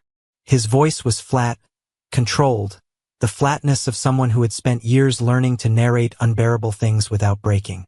"My father had destroyed an innocent man to protect a fund that was meant to protect my mother. And then he destroyed my mother anyway. The logic was so perfectly, catastrophically senseless that I couldn't process it for months." He stopped 2 feet from her. The serpent tattoo was close enough now that she could see the individual scales in the coils at his neck, the precision of the artistry, the permanence of it. "So I set up the trust. Quietly. through 3 intermediaries so that Ruggieri would never know where it came from. I had no intention of having it discovered. No expectation of, he paused, anything. It was not strategy. It was not charity. It was the only form of restitution I could make without making the past visible, without forcing a man who had survived his own destruction to relive it for my benefit. Camilla felt the tears again. Quieter this time, less furious, rising from somewhere much deeper. And then, he continued, I walked into a room in the Grand Hotel Meridiana, and a woman in an ivory dress was holding a clipboard and correcting my assessment of a bronze she knew more about than anyone else in the building, and I thought, the ghost of that half-smile, the one she had first seen at the gala, I thought, God, she's real. The silence that followed was not empty. It was full of everything that had been building between them for 6 weeks, every conversation and confrontation and carefully maintained distance. Gabrielle, she said, and it was the first time she had used his name. His eyes changed, a flicker of something raw and immediate. I know, he said. I know what I am. I know what this world is. I know that no woman with any wisdom should. I know who you are, she said. And I know what you are. And I know what your father did to mine, and to your mother, and to you. She met his eyes fully. And I am standing in this room anyway. The study was completely still. He reached up slowly, with the hand bearing Silenzio across the knuckles, and touched her face. Not the way he had at the Fondazione, hovering near her hair with a question. He touched her face. His thumb brushed along her cheekbone with a gentleness that was breathtaking from hands that could do what his could do. She turned her face slightly into his palm. Just slightly, the smallest possible surrender. His eyes closed for 1 second. When they opened, the coldness that the world knew, the calculating distance that had earned him his reputation and his alias, was gone. What was behind it was enormous, and frightened, and entirely devastatingly human. I have no idea how to do this, he said quietly. Neither do I, she said. Below them, Marco's footsteps moved through the house. The sea wind picked up outside. The serpent on Gabrielle's neck was still, patient, watching. But for the first time in all the weeks she had known him, the coils did not seem threatening. They seemed like what they were. A story, inked permanently into the skin of a man who had been carrying it alone for 19 years. She reached up and placed her hand against his chest again, as she had in the gallery. His heartbeat was the same. Fast, hard, completely unguarded. His forehead descended toward hers. Slowly, with the deliberate control that governed every movement he made, except that this time the control was not distance, it was reverence. Their foreheads touched. They stood like that, not kissing, not moving, simply present in the same breath of air, and the room around them ceased to be a crisis command center in the middle of a territorial war and became, for that moment, exactly what it was. The place where 2 people who had spent their entire lives in different kinds of armor had, simultaneously, removed it. The crisis with Sana required the next 72 hours to resolve. Camilla stayed at the estate. Not because she was told to, no one told Camilla Ruggieri anything, but because she chose to. Her father was safe in a location Marco had arranged. A quiet villa outside Sorrento belonging to a family allied with the Montoro name. She called him twice daily. He sounded, oddly, better than he had in years, calmer, less compressed, as though the disruption had paradoxically released him from the weight of his ordinary existence. The estate became a different kind of environment over those 72 hours. Marco ran the tactical response from the ground floor, phones, meetings, coded conversations that Camilla chose not to overhear. 2 additional security personnel appeared without explanation and took positions at the gates. Signora Valente kept the house fed and orderly with the imperturbable efficiency of a woman who had weathered more crises than most generals. Camilla worked. She set up at the desk in the library, a room adjacent to the gallery that smelled of old paper and beeswax, and continued her professional life with the determined normalcy that was her most consistent character trait. She had 3 other clients whose commissions were ongoing. She drafted correspondence, reviewed documentation, prepared analysis notes. She was good at existing inside difficulty without collapsing. Gabrielle noticed. She would look up from her work and find him in the doorway. Not speaking, not intruding, just present. Checking. The serpent tattoo above his collar, the knuckle tattoos visible as his hands rested on the doorframe. Controllo. And in his eyes, every time, that quiet ferocity that she had learned to recognize as the only form of tenderness he knew how to express directly. On the second evening, he brought her wine and sat across from her at the library table, and they talked for 4 hours. Not about Sana. Not about the crisis. About everything else. She told him about Bologna, about the conservation lab where she had learned to see painting at a cellular level, about the professor who had told her she had the most precise eye he had encountered in 40 years of teaching. She told him about the year she had spent rebuilding her confidence after her family's collapse, about how she had decided that no man, no family, no system would ever again have the power to determine the dimensions of her life. He listened the way he did everything, completely without distraction, with that absolute attention that felt like being the only thing in the world worth looking at. He told her about Switzerland, about the school that had expelled him, the real reason, which was that he had attacked a boy of 17 who had been systematically bullying a smaller child for months, and that he had done so in the school's front hallway during a formal assembly, with complete calm and devastating efficiency, and had not expressed a single word of remorse when called before the headmaster. "Why weren't you remorseful?" she asked. "Because it was the right thing to do," he said simply. "And because remorse is only genuine if you wish you'd made a different choice." "I didn't." "That's the most Gabrielle Montoro answer possible," she said. He looked at her.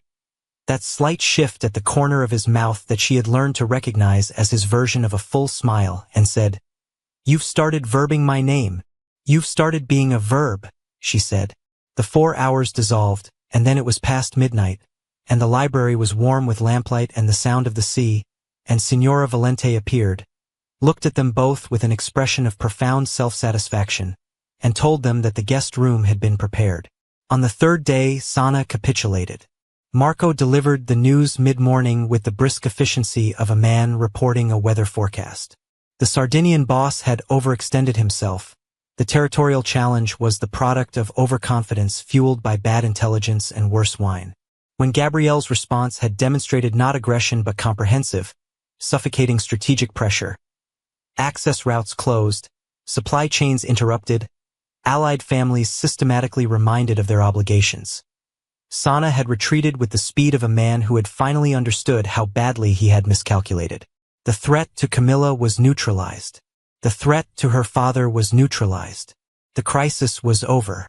Marco stood in the entrance hall and delivered all of this and then looked at Gabrielle and then looked at Camilla and then looked at the ceiling briefly, as if seeking guidance.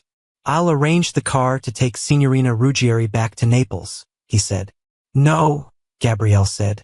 His voice was quiet, absolute. Marco looked at him. "I'll take her." Marco's expression underwent a series of rapid internal calculations. In 9 years, Gabrielle Montoro had never personally driven anyone anywhere. He had drivers.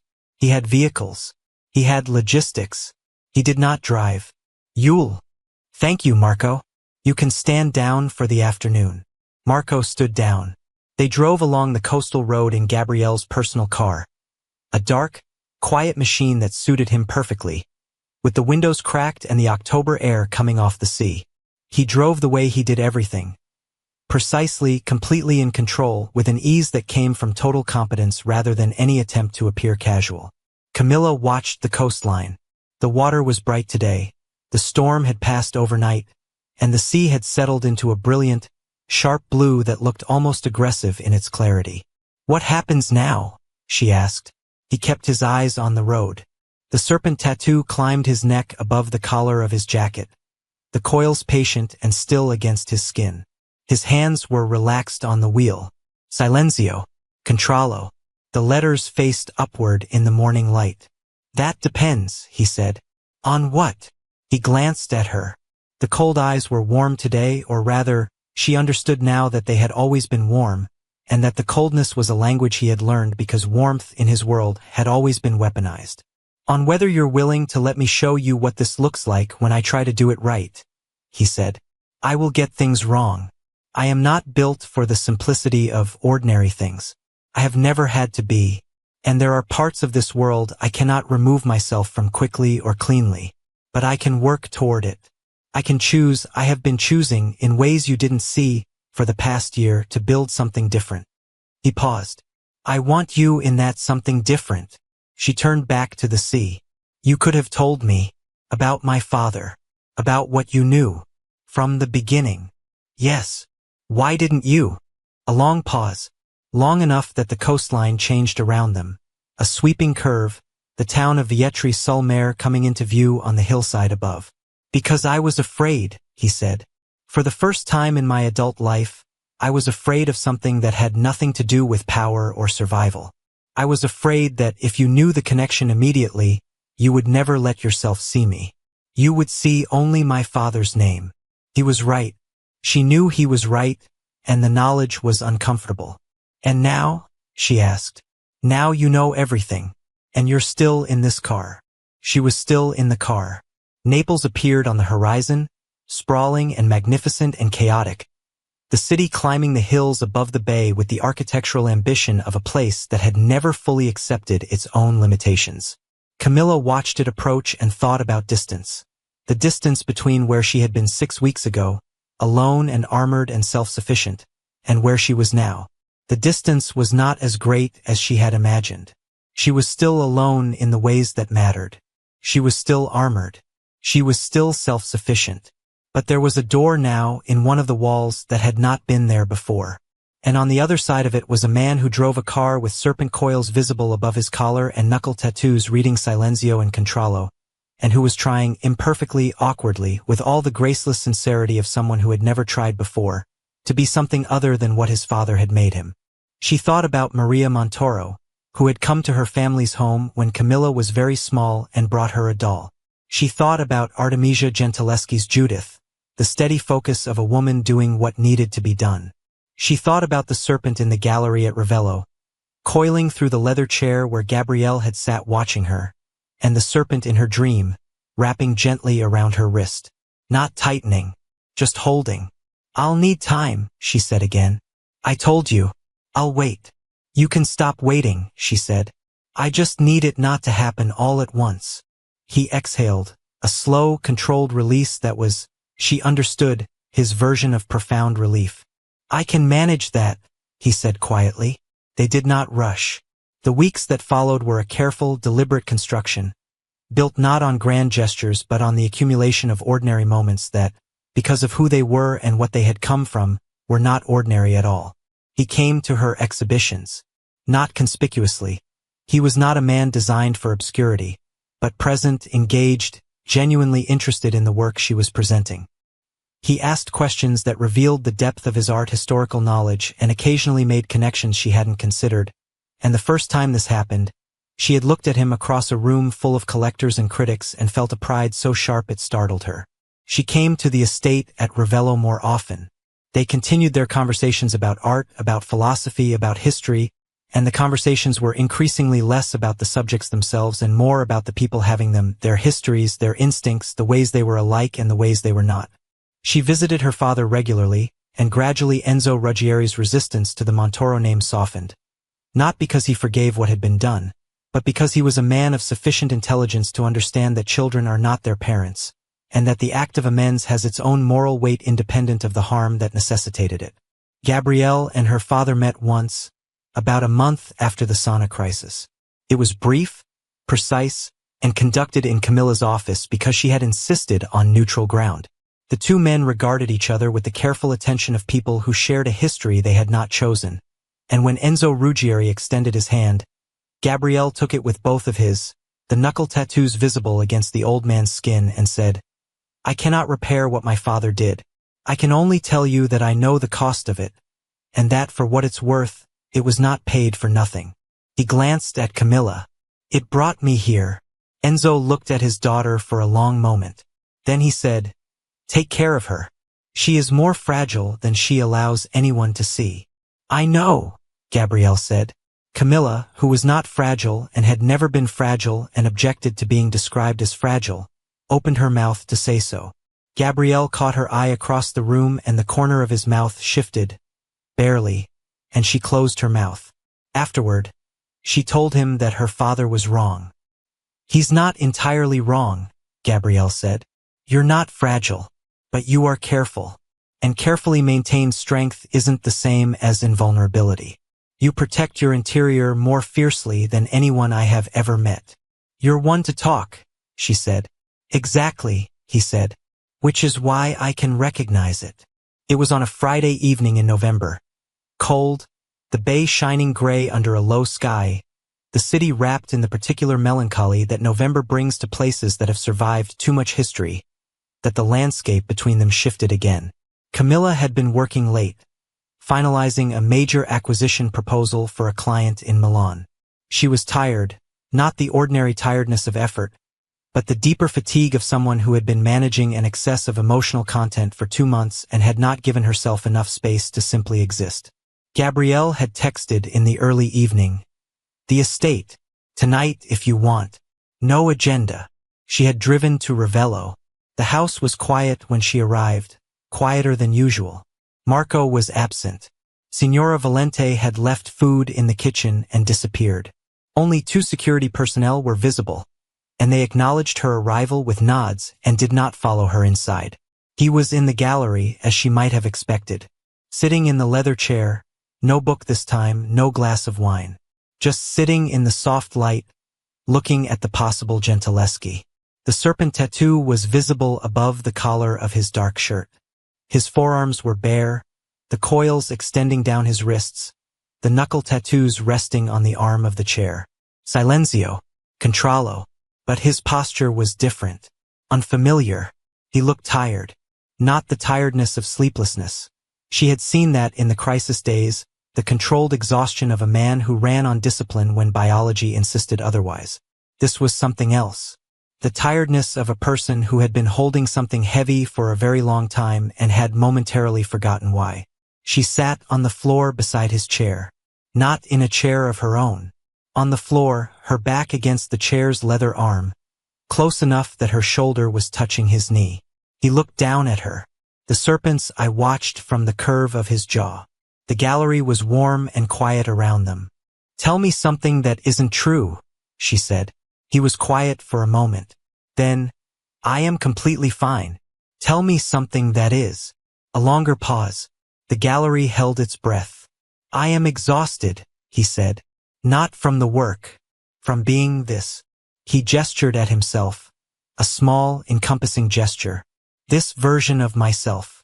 The version that knows how to handle everything. The version that never missteps. The version that, he stopped. The knuckles of his right hand tightened briefly. Silenzio. My father made me into something efficient. And I have been efficient for 19 years. And some days I am very, very tired of it. Camilla reached up and took his hand. She turned it over, palm up, the knuckle tattoos facing downward, the letters hidden against her fingers. She held it in her lap. He didn't move. He barely breathed. You don't have to be efficient tonight, she said. He looked at their joined hands for a long moment. His thumb moved, slowly, carefully, across the back of her hand. A small, almost tentative motion. I don't know what I am without it, he said. I think you do, she said. I think the man who bought this collection and set up a trust fund for a man he had never met and drove me to Naples and sat in the back of a room and laughed because a woman said something honest. I think that man knows exactly who he is without the efficiency. He's just afraid that person isn't enough. The gallery was perfectly still. Is he? Gabrielle asked, and his voice was so stripped of everything. Every layer of control and composure and cultivated authority, that she felt the question land directly in the center of her chest. She turned to look at him. Their faces were close, him in the chair, her on the floor, their heads at nearly the same level. The serpent tattoo was inches from her eyes, the coils patient, the serpent's gaze steady. Yes, she said. He is more than enough. His eyes closed, just briefly. When they opened, they were wet, the faintest gloss immediately controlled, but she saw it. She was the only person who would ever have seen it. He reached down and pulled her up from the floor with a careful, deliberate motion. Not roughly, not urgently, with the same controlled precision that characterized everything he did, except that the control here was in service of gentleness rather than power. She stood, and they were face to face, and the distance between them was nothing at all. He put his arms around her, slowly, as if the motion required the same courage as walking into a war. She let herself be held. It was, for both of them, an entirely new country. She buried her face against the warmth of his throat, against the serpent tattoo, against the story inked permanently into his skin. She could feel the coils beneath her cheek, the raised texture of the tattoo, the warmth of his pulse beneath it. His arms were around her with a careful, almost reverent strength that told her exactly what she had known for weeks. He was terrified of holding something and not knowing how to keep it safe. "I've got you," she said, because it needed to be said. He tightened his hold, and the gallery was warm and quiet, and the sea was gray outside the windows, and the Gentileschi watched from its corner, and the night deepened around them with the slow, absolute certainty of something that had been inevitable since the first moment. It was not the night of surrender. It was the night of arrival. They did not rush. The evening moved at the pace of people who had finally accepted that they had time, that the urgency that had characterized every interaction until now was not the product of necessity but of fear, and that the fear was dissolving. They sat together in the gallery and talked until past midnight, not about the past or the complicated architecture of their family's histories, but about the future, what she wanted from her work, what he was trying to build from the wreckage of his inheritance. The kind of ordinary life neither of them had ever lived and both of them, quietly, desperately wanted. He told her he had been working for 2 years with legal counsel to begin divesting the syndicate's less legitimate operations, redirecting capital into legitimate enterprise, building exit routes from the shadow economy that his father had made his life's work. It was slow. It was dangerous. It required the patience of the serpent and the precision of the connoisseur. "How long?" she asked. 3 years, minimum. Perhaps 5. It cannot be done in a way that destabilizes the people whose livelihoods depend on the legitimate operations. And it cannot be done in a way that signals weakness to the families who would move into any vacuum immediately. He paused. "But it can be done. I have made sure of it." "Why?" she asked. "Before me, before any of this. Why were you already doing it?" He looked at the Gentileschi, Judith with her steady, focused expression, the woman doing what needed to be done. "Because my mother painted," he said simply, "and I wanted to live in a world where that was enough." Camilla stayed that night, in the guest room, Signora Valente's prepared guest room, because they were 2 adults navigating something real rather than something rushed, and real things deserved patience. But before she went to her room, she stood with him in the gallery doorway, and he held her face in both hands, the knuckle tattoos against her cheeks, Silenzio on one side and Contrallo on the other, and both of them ineffectual against the warmth of what was happening between them, and he pressed his lips to her forehead. Not her mouth, her forehead, with a tenderness so specific, so deliberate, so free of any agenda, that it undid her more completely than anything else could have. She pressed her hand once against his chest, felt his heartbeat, steady now, slower than it had ever been in her presence. Then she went to her room, and he remained in the gallery, and the house settled into the particular silence of a place where something fundamental had just shifted, permanently, irrevocably, like a tectonic plate completing a long, slow movement that had been underway for years. The weeks that followed were a different kind of story.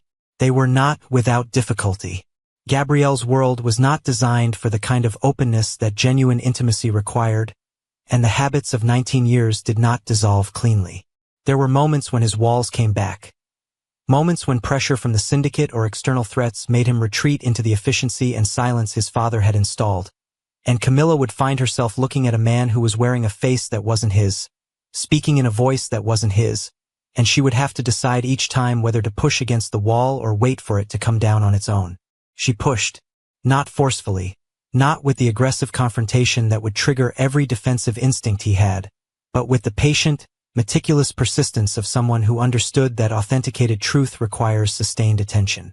She would ask him questions, specific questions about what he was feeling or thinking or fearing, the kind of direct, unapologetic curiosity that no one in his life had ever applied to him. And every time the wall would crack, not crumble, crack. And through the crack, the real man would emerge, raw-edged and often inarticulate and entirely genuine. He, in turn, learned her walls. They were fewer and less obvious than his, but they existed, particularly around her family's history, around her mother's abandonment, around the years of rebuilding that she had framed as strength because the alternative framing required her to acknowledge how much she had been hurt. "You describe everything you survived as a choice," he said once, lying on the gallery floor beside her. They had taken to lying on the floor sometimes in the evenings, looking up at the ceiling, the paintings watching from the walls. His forearm was beside hers, the serpent's coils visible in the lamplight.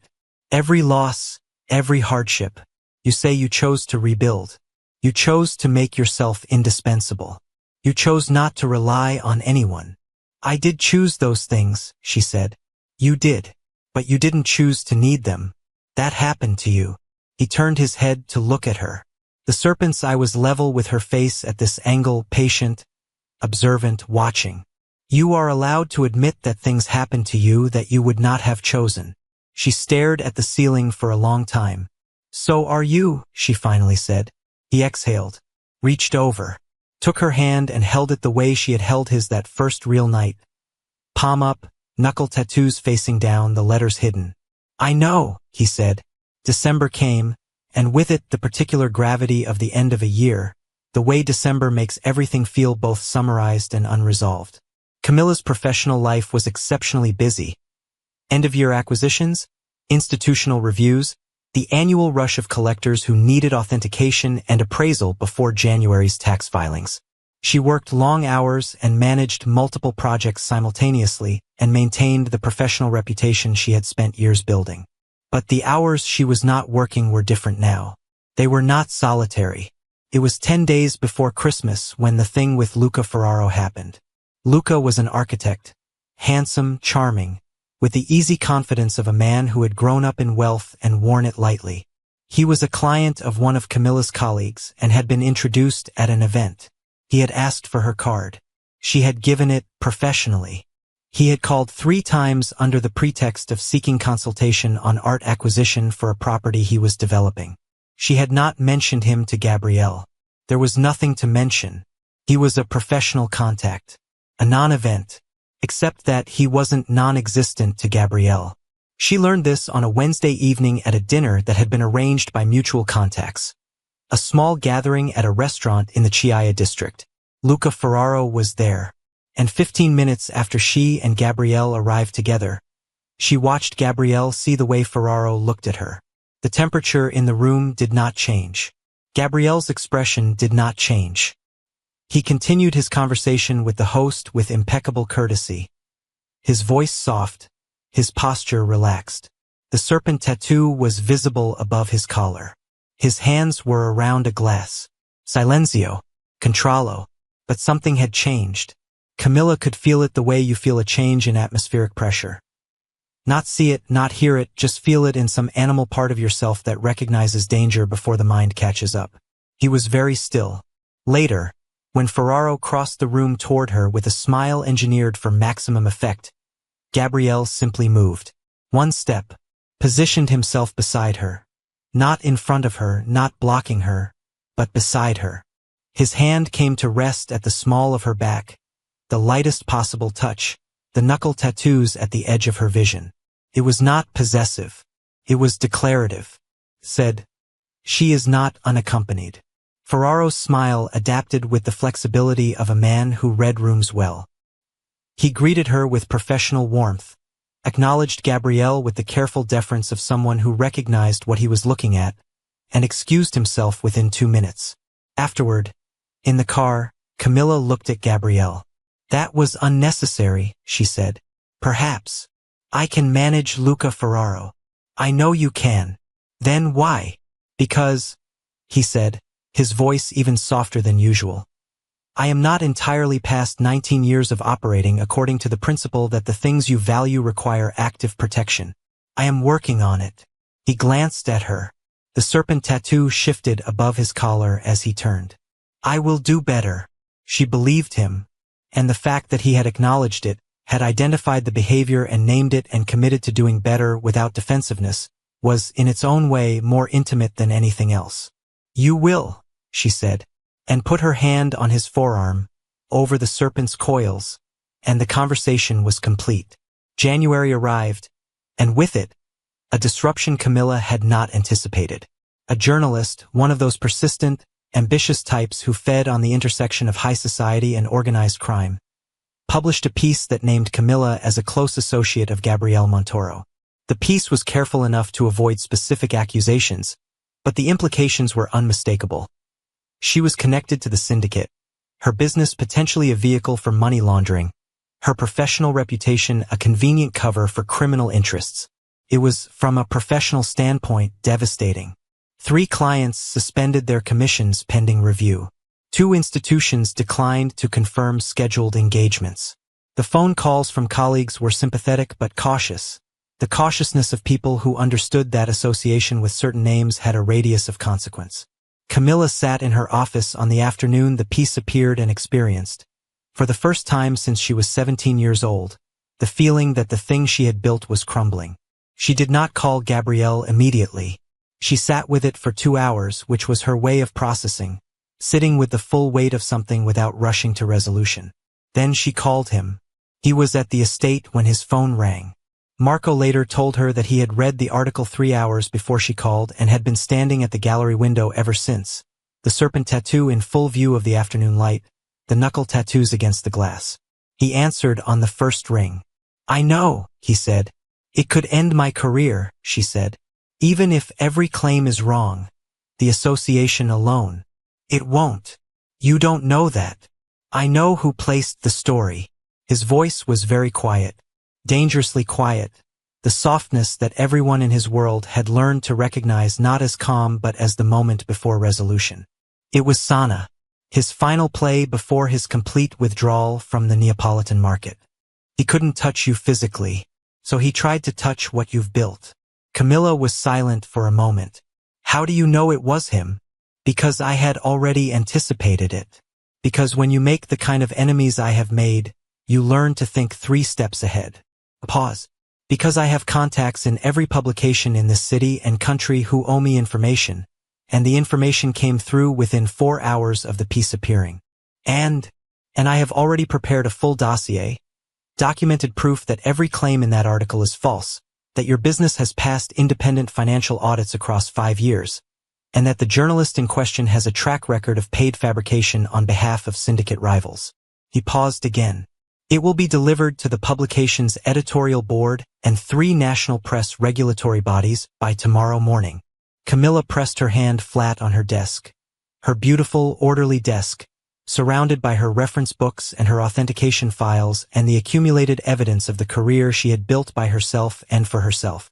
"You prepared this before I called," she said. "Yes. You had it ready." "I protect what matters to me," he said. "That is something I intend to keep doing. Better and more carefully and with your explicit knowledge rather than behind your back. But yes, always." She thought about Judith, the steady focus of a woman doing what needed to be done. She thought about the serpent, patient, watching, knowing when to move and when to be still. "Gabrielle," she said. "Yes. Thank you."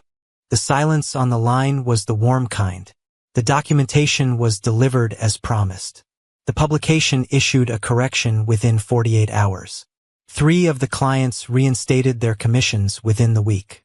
The institutional engagements were confirmed by the 2nd week. The journalist was the subject of a press regulatory complaint that would take months to resolve but would define the limits of his future reach. Sana, it emerged, had made 1 move too many. The intelligence that had been gathered during the crisis had served as leverage with 3 allied families, and his Sardinian operations were now under pressure from every direction simultaneously. It was, Marco noted with characteristic brevity, a complete and final self-destruction. "He did it to himself," Marco said, sitting across from Camilla in the estate kitchen one afternoon, while Signora Valente moved around them with the efficiency of someone who had long since decided that this woman was a permanent fixture and adjusted the domestic logistics accordingly. "The boss just accelerated the timeline." "The boss usually does," Camilla said. Marco looked at her with the careful assessment he had applied to her since their first encounter.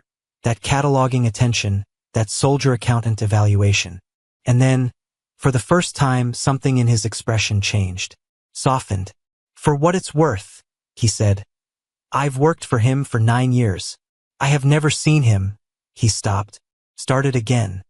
"He is a different person around you. Not soft. Not compromised. Just real." He paused. "I think his mother would have liked you." Camilla looked at the serpent visible on Marco's boss's neck in the doorway beyond the kitchen, where Gabrielle was just entering from the garden, the January light sharp behind him. "I think I would have liked her," she said. It was a Sunday in February. Cold, the bay steel gray, the city stripped of tourists and softened by the low winter light, when Gabriel Montoro did the thing that no one who knew him would have predicted, and that the woman who knew him best would spend the rest of her life recognizing as the most profoundly deliberate act of his life. They were in the gallery at Ravello. Evening. The heaters hummed softly. The paintings glowed in the museum-grade light. The possible Gentileschi, now confirmed, the attribution signed off by 2 independent scholars and the documentation submitted to the artist's official catalog committee. Hung at the far end of the room, Judith with her steady focus, more luminous than it had been before, as if the authentication had given it permission to be fully itself. Camilla was standing in front of it, her favorite place in the estate, possibly her favorite place in the world, though she would not have admitted that easily. She was thinking about the painting in the way she thought about things she loved, attending to its details not as a professional exercise but as a form of communion. The way Judith's hand held the sword, not tightly, not with the death grip of effort, but with the easy competence of someone who had made their decision and was fully at peace with it. She heard him behind her, felt the room change. She turned. He was not standing. He was kneeling, not on both knees, on one. The posture of a man who had made a choice and was presenting the evidence of it with his body, with the same literal, physical directness that had always characterized the most honest moments between them. The serpent tattoo was fully visible, climbing his neck, across his shoulder, extending down his forearms where his sleeves were pushed back. The knuckle tattoos faced upward as he held something toward her. Silenzio on the left, Controllo on the right. In his hands was a ring. Simple, beautiful, exactly right. A narrow band of gold with a single diamond, small and perfect, like a period at the end of a sentence that had taken a very long time to reach completion. He was not performing. He was not smiling the careful half-smile of a man in control of his presentation. His face was entirely, devastatingly open. The walls down, the depth behind his eyes fully visible, every layer of composure stripped away to reveal the man beneath. Frightened, sincere, and more present than she had ever seen him. "I am not good at this," he said. His voice was the softest she had ever heard it, barely above the room's ambient sound. "I have never done this. I have never asked for anything from anyone that I wasn't completely certain I deserved to receive. And I do not know if I deserve this." He looked at the ring in his hands. Silenzio. Controllo. At the tattoos his father had burned into him at 14 as a reminder that sentiment was weakness. "But I know that I have spent 19 years being what my father made me, and the past 6 months trying to become something else. And I know that the difference between those 2 versions of myself, the only meaningful difference, is you." He looked up at her. "Not because you fixed me. Not because you made me better by some miraculous intervention. But because you see me as I actually am, and you are still here, and that is—" His voice stopped, just for a moment, just long enough for her to see that he had reached the limit of his language, that what he was trying to say was larger than the words he had available. "I want to be worthy of it," he said. "I want to spend the rest of my life being worthy of it. With you, if you will let me." The gallery was perfectly still. Judith watched from the wall. The serpent coiled across his skin. Camilla looked at the man on one knee before her, this controlled, dangerous, deeply wounded, genuinely trying man, and felt every version of what she might have felt in this moment. Fear, uncertainty, the pull of her independence, the voice that said, "This is too much, this is too complicated, this world is not yours." She felt all of it. And then she looked at his hands, at Silenzio and Controllo, at the scars his father had made, at the hands that had held her with such deliberate gentleness, that had moved a strand of hair with a question, that had touched her face the way you touch something you are afraid of losing, and she stepped forward. She took the ring from his hands and she held it for a moment and she looked at it, the way she looked at everything she was trying to authenticate, tending to it, finding the truth of it. Then she held out her hand. He exhaled, a long, shaking release of everything he had been holding. Then his fingers, silenzio controllo, slid the ring onto her hand with the careful, reverent precision of a man who understood that some things, once placed, are not to be removed. He stood. She was crying. He was not quite, though his eyes were bright and his jaw was tight with the effort of controlling something enormous. She put her hands on his face, her ring catching the gallery light, the diamond small and certain, and she looked at him for a long moment. At all of it. The serpent, the tattoos, the cold eyes that were not cold, the history carved into every surface of him. "You are already worthy of it," she said. "You have been for longer than you know." He kissed her. Not the forehead this time. Not tentative, not managed, not controlled by the discipline of restraint. A real kiss, warm and careful and completely honest. The first truly honest thing either of them had done in front of another living soul in longer than they could remember. The serpent tattoo moved against her fingers as his hands came to either side of her face, and the gallery held them both with the same patient attention it had always given to the authentic things it contained. Behind the doorway, Signora Valente, who had, it would later emerge, been standing in the corridor for the past 3 minutes, turned away, clasped her hands together, looked at the ceiling, and expressed a single word in a voice too quiet to be heard by anyone but herself. "Finally," she said. Marco Ferretti, waiting in the entrance hall, heard footsteps in the corridor above and then silence, and then a sound that he had heard perhaps 3 times in 9 years. His boss's laugh, real and unguarded and entirely himself. Marco sat down on the nearest chair, pressed his fingers against his eyes, and took a very long breath. Then he sent a text to 3 trusted contacts that read simply, "Threat level is now 0. Stand down." They stood in the gallery for a long time after, not talking, just present, her head against his chest, his arms around her, the serpent tattoo beneath her cheek warm and alive, the ring on her finger, catching fragments of the gallery's light.